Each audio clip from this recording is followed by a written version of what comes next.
अस्सलाम वालेकुम, कैसे हैं आप सब लोग। उम्मीद करती हूँ सब ठीक होंगे। वीडियो पसंद आएगी तो वीडियो को लाइक कर दीजिएगा। चैनल पे न्यू है तो चैनल को सब्सक्राइब कर दीजिएगा। अनीला गर्मियों की नज़र हो जाया करती है, गायब हो जाया करती है इधर उधर। अच्छा जनाब, इस कुर्ती की कटिंग करनी थी और आपको पता है कि इस तरह की कुर्ती का फैब्रिक मैंने अम्मी के लिए भी लिया था और अपने लिए भी लिया था। अपनी कुर्ती जब मैं कटिंग करने बैठी तो अम्मी के कपड़े में से जो एक्स्ट्रा कपड़ा बचा हुआ था, मैंने सोचा कुछ उसकी डिज़ाइनिंग अपनी कमीज़ में भी हम कर लेंगे, चलो थोड़ी लंबी कुर्ती बना लेते हैं। लेकिन बाद में मुझे याद आया मैंने तो ब्लैक कलर की शलवार के साथ कुर्ती बनानी थी, तो उसके साथ कोई इतनी लंबी कुर्तियाँ तो चलती नहीं है। फिर ये लेसेस वगैरह जो मैंने ला के रखी हुई होती हैं, कभी मैं गोल्ड मार्क से ले लिया करती हूँ, एक्स्ट्रा जो मिल जाया करती हैं थोड़ी बहुत, तो मैंने ये ला के रखी थी, काफ़ी हैवी थी। तो मैंने सोचा था इसमें से छोटे छोटे फ्लावर्स कट करके मैं ऑर्गेन्जा के नेक लाइन के साथ कोई बैलेंस करने के बाद एक अच्छा सा कुर्ती नेक लाइन बना लूँगी। ऑर्गेन्जा मेरे पास पहले ही मौजूद था, इसके अलावा मज़ीद मैं लाने के हक़ में फ़िलहाल नहीं हूँ, क्योंकि कराची में इतनी शदीद गर्मी पड़ी है और नेक्स्ट वीक के लिए हीट स्ट्रोक का कहा हुआ है। तो दुआ में याद रखना आप लोगों ने, कराची वालों को, हर एक को अपनी दुआ में याद रखें। अल्लाह ताला हर एक पर अपना रहम अपना करम करे, हर एक को अपने हिफ्ज़ व अमान में रखे, आमीन। अच्छा जी, यहाँ पे मैंने जो नेकलाइन है ड्रेसिंग मेनिया के ऊपर ऑलरेडी शेयर कर दिया हुआ है। वीडियोज़ इसीलिए तसलसल में नहीं आ पा रही कि गर्मी की वजह से मेरा तो हो जाता है टाई फ़िश। ये वाला फैब्रिक जो मैं आपको दिखा रही थी अम्मी के कमीज़ से बचा हुआ था, तो ऐदा तो फिर कख भी इस्तेमाल नहीं आया।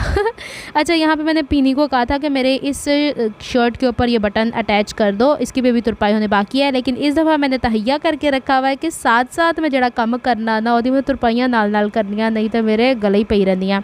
और वैसे भी ऑर्गेन्जा के ऊपर ये काम हमें साथ साथ करना था। ये मैंने वही क्लिप्स यहाँ पे थोड़े थोड़े से ऐड कर दिए हैं ताकि वो बहनें जिन्होंने अभी तक ड्रेसिंग मेनिया पे नहीं देखा ये नेक लाइन, आप लोगों ने रिसेंट जो हमारी छोटी ईद गुजरी है उसमें देखा है कितनी ज़्यादा ब्रांड्स ने इस तरह के नेक लाइन पैच वर्क किया हुआ था। जाहिर सी बात है एम्ब्रॉयडरी एक और चीज़ हिसाब किताब रखती है, जब हम घर में सिलाई करते हैं तो और हिसाब किताब होता है। तो मैंने उसी को मद्देनज़र रखते हुए कि मैं कितना इसको कर सकती हूँ। अच्छा, एक बहन का ना इमोजी अजीब सा आया था, इतना डीप 8 इंच का गला इतना डीप नहीं होता। आप नहीं अगर पहनना चाहते तो आप इसे कम कर लें। अब मुझे बताएं इसे कम डीप करके ऊपर फिर गले की दूसरी गहराई जो ऑर्गेन्जा मैंने कट की है वो क्या ही रह जाएगी ना। तो मैंने इसे वेयर करके देखा है, कोई इतना डीप नहीं, लेकिन अगर आपको डीप लगता है तो ये कोई हार्ड एंड फास्ट रूल नहीं है कि अनीला ने आपको जो मेथड बताया है, मेथड तो फॉलो करते हैं आप लोग, लेकिन मेजरमेंट्स आपकी अपनी होती हैं, आप अपने हिसाब से लेके चलते हैं। तो इस चीज़ को मद्देनज़र रखते हुए थोड़ा सा ख्याल किया करें। मैं इस तरीके का पहन लिया करती हूँ, मुझे कोई मसला नहीं होता। अब देखें इसके बैक के ऊपर भी मैंने ऐसी तुरपाइयाँ की पीनी कह रही थी, वो सीधे पहनो या उल्टा पहनो, दोनों तरफ से नफासत नज़र आ रही है। तो मेरी कोशिश यही होती है कि मैं हर वो चीज़ आप लोगों के साथ शेयर करूँ जो मुझे ख़ुद के लिए आसानी देती होती है ना। अच्छा जनाब, फिर इसके बाद ये लेस थी मेरे पास, इस लेस में से मैंने टुकड़म टुकड़म करके और हल्की हल्की गुलाइयों की शेप में थे। वैसे अगर मैं बाज़ार जाती कोई ना कोई पैच तो गुलाई की शेप में मिल ही जाना था। आजकल आपको पता है ऑर्गेन्जा की लेसेस चल रही हैं जिसको एप्लिक की सूरत में लगवाया जा रहा है, लेकिन एप्लिक करके देने वालों के भी बड़े नखरे हो गए हुए हैं। नखरे इन द सेंस कि उनके पास टाइम ही नहीं होता, क्योंकि हर दूसरा बंदा उनसे काम करवा रहा है। टेलर्स हैं वो इनसे काम करवा रहे हैं, ब्रांड्स वाले वो इनसे काम करवा रहे हैं। तो माशाल्लाह उनकी 5 उंगलियां घी में है, तो फिर हम छठी उंगली घी में क्यों डलवाएं। चले आगे चलते हैं। नेकलाइन यहाँ पे कंप्लीट हो गया। इसके अलावा मैंने इस कुर्ती में मज़ीद कुछ नहीं किया है, जस्ट मैंने इसको काटा इस हिसाब से था कि मैंने पिछली कुर्ती में, ये दिखाती हूँ मैं आपको, ये मैंने जो कपड़े दिखाया था ना कि अम्मी के कपड़ों में से बचा हुआ था इस्तेमाल करूँगी, वो तो इस्तेमाल होया ही नहीं होया, लेकिन जड़ी मेरे कमीज़ जो बचे वो भी बच गया। तो अब मैं सोच रही हूँ कि अब समर वेकेशन होंगी तो उसमें कोई बच्ची का कुछ ना कुछ बनाना बताऊँगी ना, या फिर कोई डिज़ाइनिंग बताऊँगी तो फिर मैं इसका बता दूँगी।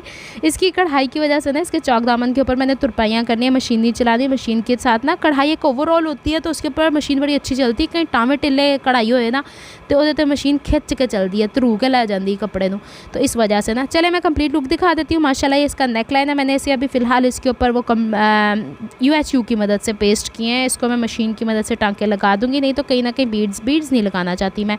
बैक नेक लाइन इसका उरेब पट्टी के साथ मैंने बैलेंस कर दिया था। मैं वो बुकरम वाले जो है ना मुझे थोड़ा सा इरीटेट करते हैं गर्मियों में, सीधी जड़ी गाल है, मैं बिल्कुल सॉफ्ट एंड सिंपल से कपड़े पहनना चाहती हूँ।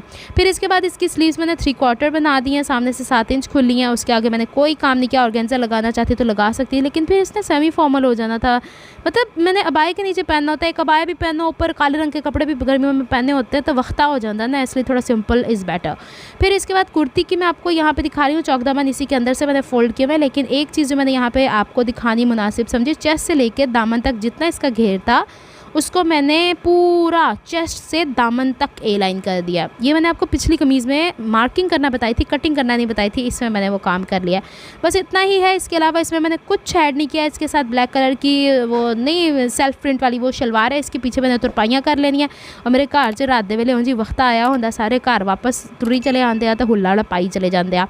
आप लोग बताएं जी, आप लोग के इलाकों में क्या तक गर्मी पहुंची? मेरा तो बहुत ही बुरा हाल है। जब मैं लाइटें ऑन करके वीडियो बना रही होती हूँ और फिर जब मैं वॉइस ओवर कर रही होती हूँ तो बस मेरे लिए दुआएं करें।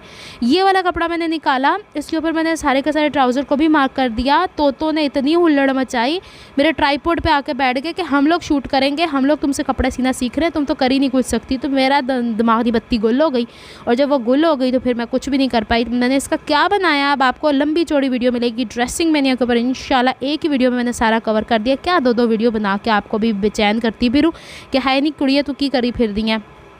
तो मैंने ना एक ही वीडियो बना दी। अब दुआ करें कि वो सही से पब्लिश हो जाए, उससे पहले ये व्लॉग का जाना ज़रूरी है। ये फैब्रिक 4 गज़ लिया हुआ है मैंने, और ये मैंने गोल्ड मार्क से लिया हुआ था। इसकी विड्थ तकरीबन 52 इंचज़ के करीब है। फ़िलहाल के लिए इतने। अभी तो 9-10 के एग्ज़ाम भी पोस्टपोन्ड हो गए हैं गर्मी की वजह से। अभी हीट स्ट्रोक आने वाला है कराची के अंदर। मैं दोबारा आप लोगों को दुआओं के लिए कह रही हूँ, दुआ करें, अल्लाह ताला हर एक पर अपना करम करे, अपना फजल करे, और हर एक को हलाल रोज़ी कमाने की तौफीक दे। अब मैं हलाल के ऊपर इतना फोकस्ड क्यों, कभी मैं वीडियो के अंदर ये भी बताऊँगी आप लोगों को। इतने एनू मैं दोबारा तय कर लिया सी, क्योंकि मेरा दिल नहीं सी करन दिया ट्राउज़र बनाते। बस इसकी अब वीडियो आएगी जल्द ही, आज नहीं तो कल आप लोगों को मिल जाएगी ड्रेसिंग मैनिया के ऊपर। मिलती हूँ मैं नेक्स्ट व्लॉग में। अपना बहुत सारा ख्याल रखना है, मुझे दुआ में याद रखना। और बताएं, खाना तो इतना खाया नहीं जाता, पानी पी पी के आफरी चले जाते हैं। तो क्या ऐसा खाया जाए जिससे एनर्जी बहाल हो? वीकनेस इतनी होती चली जाती है, मिनरल्स इतने कम होते चले जाते हैं, चीनी तो इतनी घोल घोल के गर्मियों में पी नहीं जाती। वैसे मुझे ना गुड़ खाने की क्रेविंग, गुड़ गर्म होता है। चले अब मैं इसको ना यहीं पे ख़त्म कर देती हूँ। ये उसी वीडियो का स्टार्ट है जो आपको ड्रेसिंग मैनिया पे मिलेगी इंशाल्लाह से। गेस करें मैं क्या बनाने जा रही हूँ इसका। मिलती हूँ नेक्स्ट व्लॉग में। अपना बहुत ख्याल रखिएगा, मुझे दुआ में याद रखिएगा। रब रखा फ़ी अमान अल्लाह। अल्लाह हाफ़िज़।